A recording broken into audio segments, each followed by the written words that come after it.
Good morning. My name's Lynn and welcome to my kitchen. Over the next few weeks, I'm going to share 4 recipes with you that you can cook in a slow cooker. Some of you are going to be new to slow cookers, and so I'm going to give you a little rundown on how they work, how useful they can be, and then, as I said, I'm going to share 4 recipes with you that you can cook in your slow cooker. As the name suggests, slow cooker means that it's going to cook your recipe really slowly, so you can put the ingredients in it first thing in the morning and put it on a low heat and cook right the way through the day without even having to look at it, and then have it ready at dinner time or whenever you need it. You can do it at 2 settings. So on your slow cooker, you should have a little knob, and it will have different settings. So mine has off, low, high, and warm. Low is a very slow cook. So that's the one where you want to put the ingredients in first thing in the morning and give it maybe 8, anything. It can be 6 to 8 hours, or can even be up to 12. It's not a problem. Your recipe won't come to any harm. If you put it onto high, you can cook your recipe in 4 to 6 hours. And then warm, say your recipe is ready by say 4 in the afternoon, but you don't actually want to eat it until maybe 5 or 6. You can pop it down onto warm. That'll keep your stew or your casserole warm until you're ready to use it. And it's really handy if you have kids that you want to feed earlier in the afternoon, and then maybe you and a partner want to eat later on, or you yourself want to eat later on. You can keep it in your slow cooker and just it'll keep warm.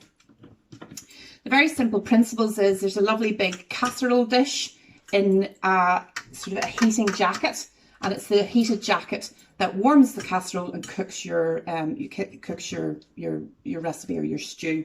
And then you've got your lid that just keeps the steam in. So basically your stew or your casserole is steaming nice and slowly all through the day.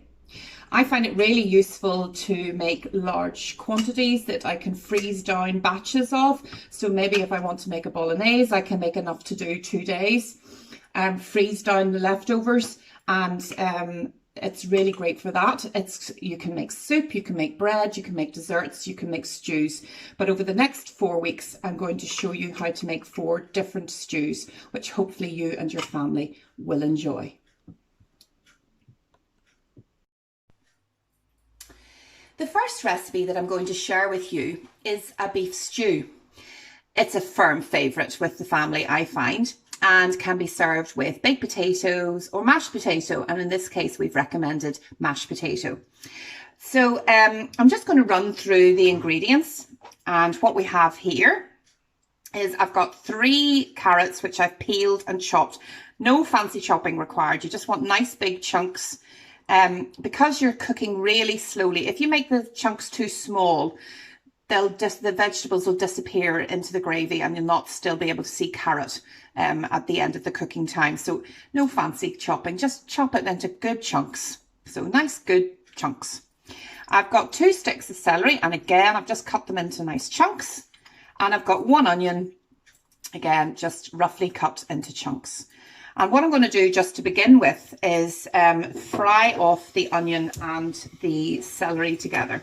Now you don't need to, not all the recipes require you to cook off some of your ingredients before you put them into the slow cooker, but this one does require just a little bit of preparation, 10 minutes, and then you can forget about the casserole for the rest of the day. So I put a little bit of oil into my frying pan, and let me see if I can tip you down to see my frying pan. So I've got my frying pan here with just a little bit of oil in it, and under it I have a medium heat, and I'm just going to add in the onion chunks. Now the reason why this casserole needs a little bit of cooking before it goes in is because we want the gravy at the end to be a nice colour. If we were just to throw all the ingredients into the casserole and not brown off the meat or cook some of the vegetables, you wouldn't have the same flavour or colour to your casserole. So this just adds a little bit more flavour and a little bit more colour to your casserole.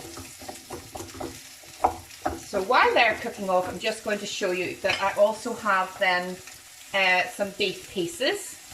So I've got 2 packets of that. Those beef pieces don't go very far when you're feeding 4 people. So I recommend 2 packets of those. And then I've also got some other ingredients, just a little bit of tomato puree. I've got some salt and pepper, and I've got some herbs, and I've also got some stock. So I've used beef stock cubes that I've made up in 600 mils of boiling water. So that's all ready to go into the slow cooker. So I'm just going to stir this, and you can start to smell lovely smells of the onion cooking. Now if you wanted to, you can add a little bit of garlic to this, which I might just do. I haven't got it written on the recipe, but it adds another little bit of flavour to your recipe. And I know that in your condiment pack you'll have got some garlic puree. So just add a little bit of garlic puree to your mixture. And let these all just soften. Okay, so it doesn't need much attention, just you leave that to work away for a few minutes. Now these onions have had about 3 or 4 minutes. They're beginning to brown a little bit and just get a little bit translucent. They're not cooked, but they've just got a little bit of colour and a little bit of flavour added to them. And so I'm going to bring you over to the slow cooker, and we're going to put some of our ingredients into the slow cooker. Now, a good idea is to actually preheat your slow cooker. So I have my slow cooker already turned on while I'm preparing the ingredients, so it's nice and warm and ready to go. Do be careful if you've any kids in the house. The outer casing of your slow cooker will get hot, so just keep it out of reach of little ones. So I've turned it on, and what I'm going to do is I'm going to add in the onions and the celery. So I'm going to add the onions and the celery into the slow cooker pot. I'm going to also add in the carrots.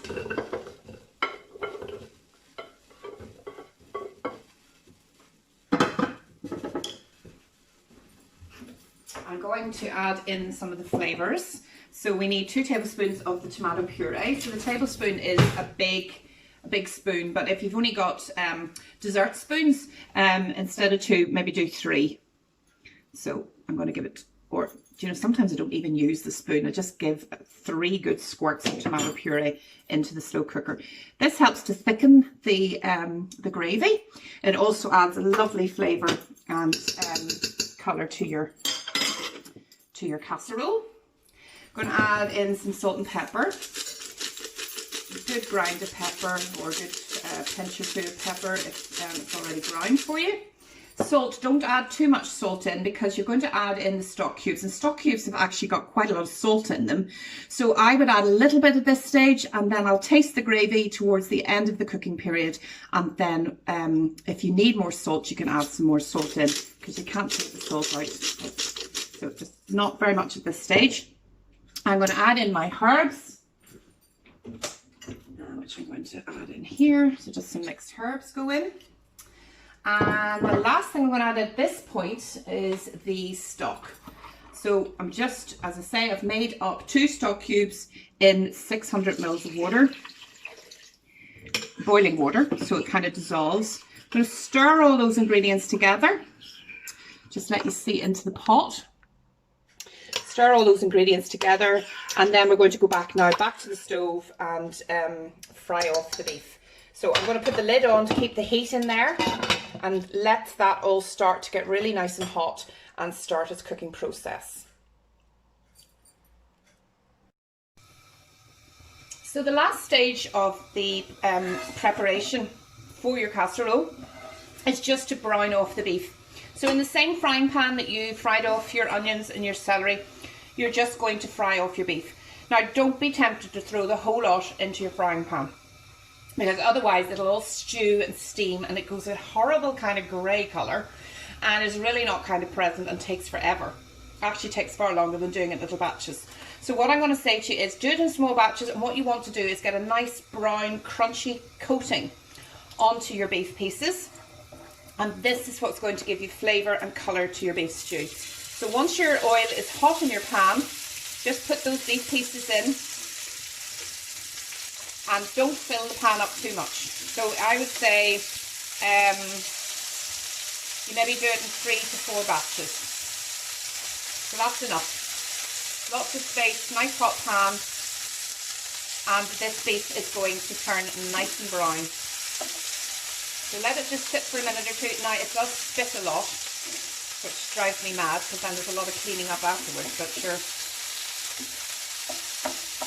it's worth it for the flavour that you get in your stew at the end. Because again, if you don't actually brown off this beef before you put it into the slow cooker, your casserole can be a bit not as good a colour as you'd like it to be. I don't know about you, but I like my gravy to be a good brown colour and be nice and tasty. So as you can see, it's starting to turn brown. I'll just bring this camera just a little bit closer for you. Oops. You can see that it's starting to turn brown, and you want nice knobbly crunchy brown bits on the edges of it. So let it just sit and get nice colour. Don't move it around too much. Let it sit and put the colour onto the meat.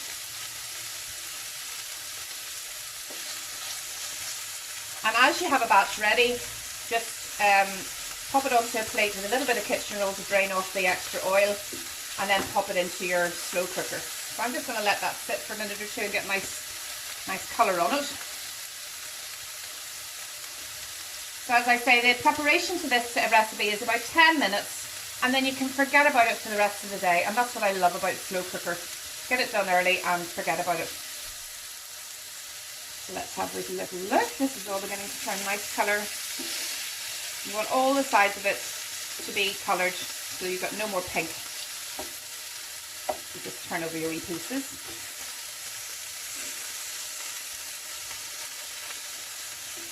There we go. It's beginning to smell gorgeous.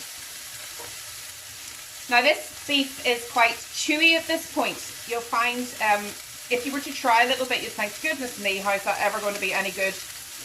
Because you'd have to chew and chew and chew. It's a good cheap piece of beef, which is ideal for making into a casserole, because nice slow cooking, which is what we're going to be doing in our slow cooker, really softens the meat and makes it lovely and tender. And that's what I love about the slow cooker. You can use pieces of meat that you maybe would be a wee bit cheaper, and if you were to eat them, if you cook them really quickly, would be quite chewy and not very tasty. But this really makes it lovely and tasty and lovely and tender. I'm going to give that another couple of minutes. I'll come back to you and show you what it looks like when it's ready to go into the slow cooker. So I've gone ahead and I've cooked the beef. So I've just given it a good toss in the oil. Just lost a piece. Toss in the oil. As you can see, it's still lovely and hot. Lovely golden brown colour. And I'm going to just add this to the slow cooker. So as I say, I'm just going to add the beef to the slow cooker. If I could find myself a spoon. Here we go. So all the pieces of beef go in to the slow cooker. This will comfortably feed 4 people. With kids, maybe it'll go a little bit further. If there's more than 4 of you, I would add some more carrot, maybe some more celery and onion. Double up in the celery and onion. Now I'm just going to show you the pot and just show you the ingredients in it. Can you see that? So can you see that the liquid just covers all the ingredients, and that's what you want. You don't want a whole lot of extra liquid, because with a slow cooker that liquid doesn't disappear. It stays within the pot, and that steam and liquid is what cooks your vegetables and your meat during the cooking time. So always with a slow cooker, you just want enough liquid to cover the ingredients, and that is all you need to do. And literally now all we're going to do is we're going to put the lid on, and we're going to forget about this if you've got it on low, you're going to forget about it for 6 to 8 hours, maybe even 10 hours. If you've got it on high, it'll cook quicker and it'll be ready in 4 to 6 hours. So I would put this on at lunchtime to have it ready for tea time if going on high. And if I want to have it on the low setting, then I'll prepare the ingredients early in the, like 10 o'clock in the morning, it'll be ready for dinner. So literally you can just leave that sitting on your work surface.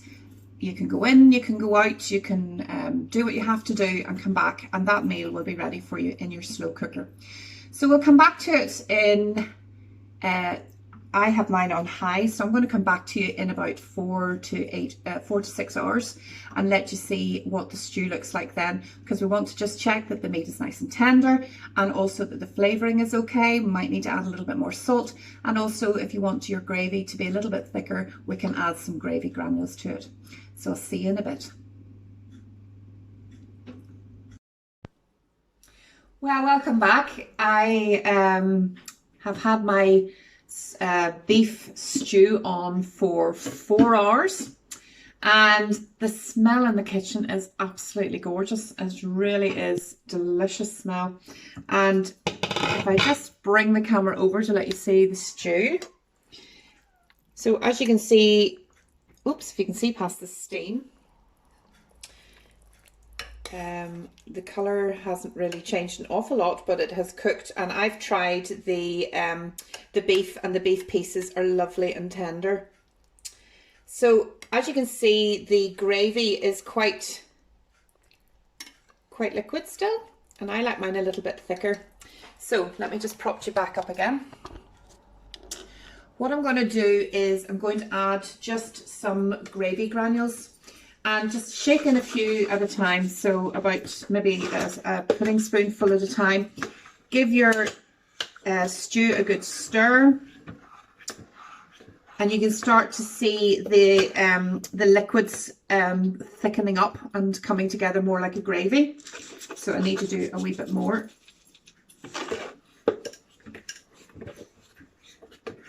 That's beginning to look good. Just keep adding until you have the consistency that you like. So now you can see that the gravy is much thicker, slightly darker colour, and is looking really good. So I'm just going to add just another little bit. That should do us. Oh my goodness, it smells so good. Now, as I said earlier, good idea just to give your stew a taste, just to make sure.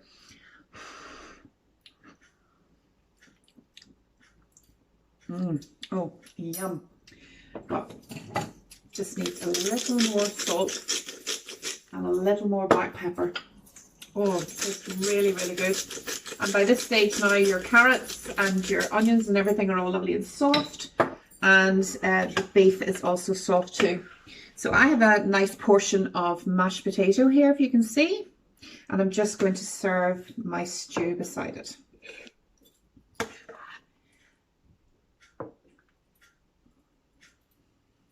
And let me just show you what it looks like.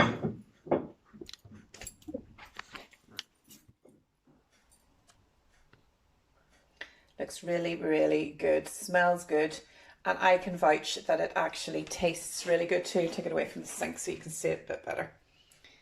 Ooh, there we go. So I hope that you will enjoy this recipe. It's really easy. Now I'm looking at the quantity that I have here, and it will do at least 4 people, if not 5. And as I also mentioned, is don't be afraid to package up your leftovers in old Chinese containers or little foil dishes. You can get them in B&M bargains and things, and just package up another portion, and you can have that yourself some night with a baked potato, or there might even be enough for 2 there. You know, you've another meal ready in the freezer. And you know, as we do these casseroles, you can build up a stock of some extra meals in your freezer that you can just pull out, pop in the microwave and have for a meal. Really quick and really easy. If you need this recipe to go further, as I say, you can just bulk up in the carrots and the onions and the vegetables. You can add some red peppers. And what's really good with a slow cooker is you can use leftovers that are in the bottom of your freezer, bottom of your fridge, sorry. I mean, you can even put parsnips and leftover potatoes and so on into it. So once you've mastered the first, you know, the use and made your first stew in your slow cooker, and you grow in confidence in how to use it, then you can start to play around with your recipes a little bit. But I really hope that you enjoy this beef stew, especially at this time of the year when it's beginning to get really cold and dark. It's a really tasty one for autumn winter, and I'm actually looking forward to having some this evening. So I'll see you soon with the next recipe.